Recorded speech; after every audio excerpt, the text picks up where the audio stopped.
Hello everyone, myself Richa Mishra. Welcome to Mishra classes. आज जो है हम क्लास 10th का ज्योग्राफी का lesson 7 national life line of national economy पढ़ने वाले हैं। इसमें जो है सबसे पहले हम इस लेसन के इंट्रोडक्शन के बारे में पढ़ेंगे। और तो चलिए स्टार्ट करते हैं हम इसको।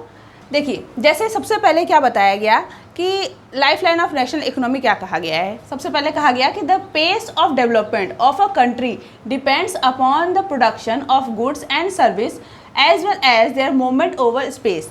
यहाँ क्या बताया गया, कहा गया कि किसी भी कंट्री का डेवलपमेंट के स्तर को हम कैसे देख सकते हैं, उसका वो किस चीज़ पे निर्भर करता है। वो निर्भर करता है वहाँ पे प्रोडक्शन ऑफ गुड्स, वहाँ पे किस प्रकार से कितने पैमाने में गुड्स का प्रोडक्शन हो रहा है, वहाँ सर्विसेज कैसे हैं, और साथ ही साथ वहाँ का वो जो मोमेंट है, मोमेंट का जरिया कैसा है। मतलब ट्रांसपोर्ट मोमेंट के लिए हम किस चीज़ का इस्तेमाल करते हैं, ट्रांसपोर्ट का, ट्रांसपोर्टेशन का जरिया कैसे है। जैसे एक तौर पर अगर समझे कि हम कैसे इसे कह सकते हैं। जैसे मान लीजिए आप मार्केट में कोई सामान खरीद रहे हैं, ठीक है, तो मार्केट में सामान का प्रोडक्शन कहाँ से होता है, वो होता है आपका इंडस्ट्रियों से। तो इंडस्ट्री को हम क्या कहेंगे, हम कहेंगे उसे सप्लाई लोकेशन कहते हैं।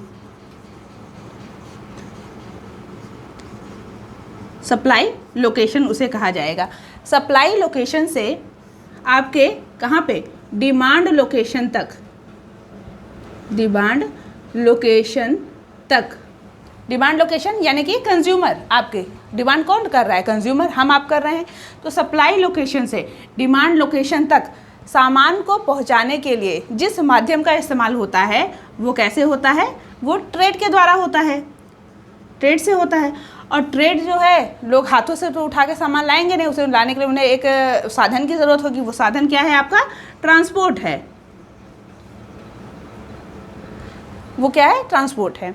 तो क्या कहा गया, सप्लाई लोकेशन से डिमांड लोकेशन तक ले जाने के लिए जिस माध्यम का इस्तेमाल हम करते हैं वो है आपका ट्रांसपोर्ट। तो ये क्या कहा गया, movement of over the space, जो आपका प्रोडक्शन ऑफ गुड्स है, आपका सर्विस है, और आपका मूवमेंट ऑफ स्पेस यानी कि आपका ट्रांसपोर्ट, ये आपका बताता है कि किसी भी देश का कितनी स्तर पर जो है डेवलपमेंट हो रहा है और कैसा डेवलपमेंट है।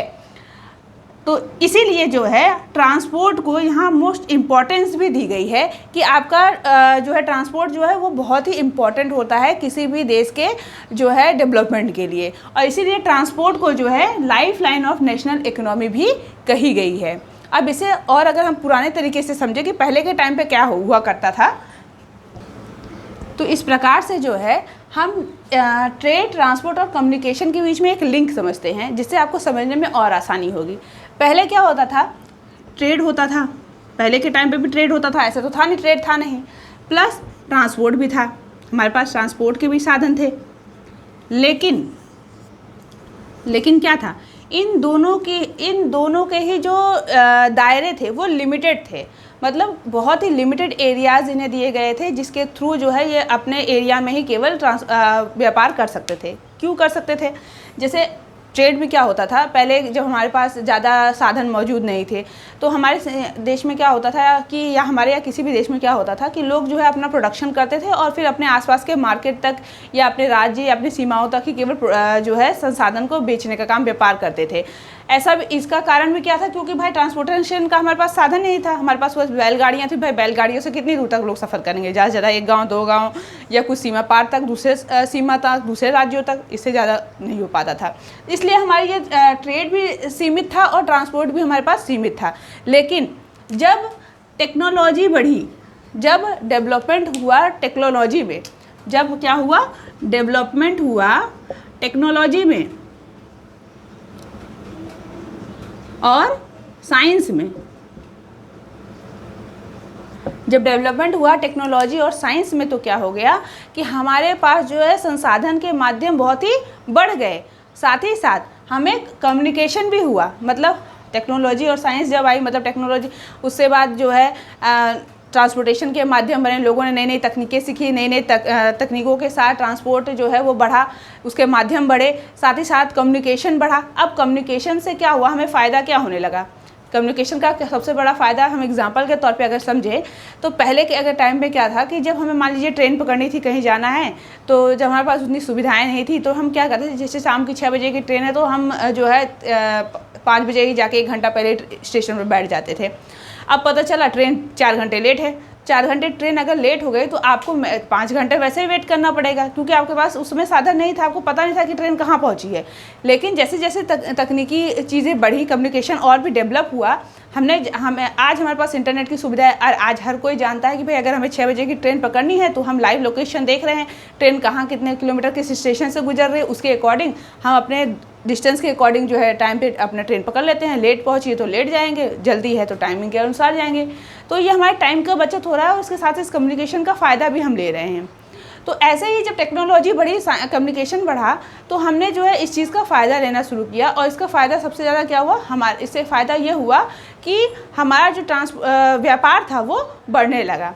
मतलब ट्रांसपोर्ट भी बढ़ा, ट्रेड व्यवसाय बढ़ा, और इसके साथ जो क्या हुआ कि जब हमारे यहाँ साधन मौजूद होने लगे तो विदेशी ये लोग भी हमारे यहाँ आके, भाई साधन आ गया, भाई रेलवेज़ वगैरह आ गए हैं, तो वो आराम, वाटरवेज़ वगैरह हैं, वहाँ से आके हमारे देश में व्यापार करने लगे, जो इंडस्ट्रियों का डेवलपमेंट हुआ। और इस कम्युनिकेशन का ये फ़ायदा हुआ कि भाई अपने व्यापार का आप प्रचार प्रसार कर सक रहे हैं दूसरे अन्य माध्यमों के द्वारा, और आपका व्यापार जो है वो बढ़ता जा रहा है। तो इसलिए हम कहते हैं कि ट्रेड, ट्रांसपोर्ट और कम्युनिकेशन का आपस में एक लिंक होता है, जिसकी वजह से ये एक दूसरे पर परस्पर निर्भर भी रहते हैं। और लेकिन इन सब चीज़ों में ट्रांसपोर्ट का बहुत ही अहम भूमिका होती है। इसीलिए इसे जो है life line of national economy कहा गया है, क्योंकि आप व्यापार करना चाहते हैं, आप कम्युनिकेशन का इस्तेमाल कर रहे हैं, हर चीज़ कम्युनिकेशन का इस्तेमाल करते हुए व्यापार कर रहे हैं, लेकिन आप तब तक नहीं कर पाएंगे जब तक कि आपका ट्रांसपोर्ट जो है वो बेहतर नहीं होगा। इसलिए जो है life line of national economy transport को कहा गया। देयरफॉर हम क्या कह सकते हैं, देयरफॉर क्या बताया गया, देखिए कि therefore dense and efficient network of transportation and communication is pre requisite for local, national and global trade off today. मतलब क्या है कि आज के टाइम पे चाहे लोकल ट्रेड करना हो, चाहे आपको नेशनल ट्रेड करना हो, चाहे ग्लोबल लेवल पे आपको ट्रेड करना हो, इन किसी भी लेवल्स पे आपको अगर ट्रेड करना है तो सबसे ज़्यादा क्या ज़रूरी है, dense and efficient network of transport and communication. आपके पास ट्रांसपोर्ट की और कम्युनिकेशन का बहुत ही एफिशिएंट नेटवर्क होना चाहिए, जिसकी सहायता से ही आप किसी भी लेवल पे, लोकल, नेशनल या ग्लोबल लेवल पे ट्रेड को आज के स्तर पे जो है उसे बढ़ा सकते हैं। तो ये तो हुआ आपका ट्रांसपोर्टेशन। अब इसके बाद क्या है, मीन्स ऑफ ट्रांसपोर्टेशन। आपका जो है हम मीन्स ऑफ ट्रांसपोर्टेशन है, मीन्स ऑफ ट्रांसपोर्टेशन। अगर इसकी बात हम करें, मीन्स ऑफ ट्रांसपोर्टेशन में क्या क्या आता है आपका, इसमें हम 3 ट्रांसपोर्टेशन को पढ़ेंगे। पहला है आपका लैंड ट्रांसपोर्ट, सेकेंड वन है आपका वाटर ट्रांसपोर्ट, और थर्ड वन है आपका जो है एयर ट्रांसपोर्ट। इसमें हम 3 प्रकार के ट्रांसपोर्ट को पढ़ेंगे, जिसके अलग अलग सब डिविजन्स भी होंगे, जिसमें जैसे लैंड ट्रांसपोर्ट में आपको रोडवेज़ पढ़ना है, रेलवेज़ पढ़ना है, पाइपलाइंस वगैरह पढ़नी है। वाटरवेज़ में आपको इनलैंड वाटरवेज़ पढ़ना है, आउटलैंड वाटरवेज़ पढ़ना है। एयरवेज़ में जो है वो आपका डोमेस्टिक एयरवेज़ है, आपका जो है इंटरनेशनल एयरवेज़ है। इस प्रकार से हम इसको और भी आगे अगले वीडियोज़ में जो है डिस्क्राइब करके हुए पढ़ते रहेंगे। तो ये तो आज के टॉपिक जो है हमारा यहाँ तक हुआ। अब फ्रेंड्स, अगर आपको मेरा वीडियो जो है अच्छा लगा हो तो इसे सब्सक्राइब जरूर कीजिएगा, लाइक कीजिएगा, और साथ ही साथ बेल आइकन को ज़रूर दबाइएगा, ताकि आपको हमारे वीडियोज़ के लेटेस्ट अपडेट जो है वो मिलते रहें। Thank you.